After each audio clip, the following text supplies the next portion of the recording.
Hello दोस्तों, नमस्ते, प्रणाम। मैं हूं किरण पटेल, आप सभी का स्वागत करती हूं अपने यूट्यूब चैनल पर।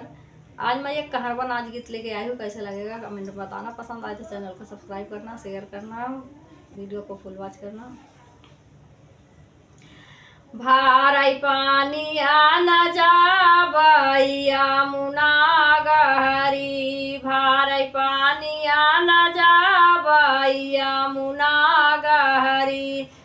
पानिया भरत मोरे सासुरु निहाराई, पानिया भरत मोरे सासुरु निहाराई।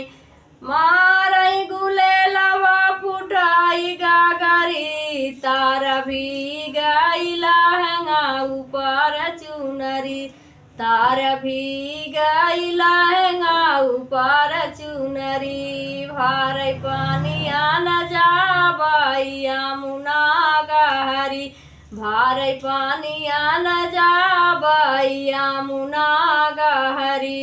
पानिया भरत मोर जेठा निहाराई, पानिया भरत मोर जेठा निहाराई। मारई गुलेलवा फुटाई गागरी, तार भी गई लहंगा ऊपर चुनरी, तार भी गई लहंगा ऊपर चुनरी। भारै पानिया न जाबैया मुना गहरी, भारै पानिया न जाबैया मुना गहरी। पानिया भरत मोर देवरा निहाराई, पानिया भरत मोर देवरा निहाराई।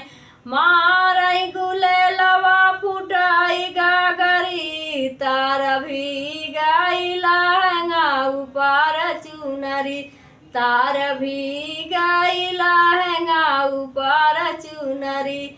भारै पानिया न जाबैया मुना गहरी, भारै पानिया न जाबैया मुना गहरी।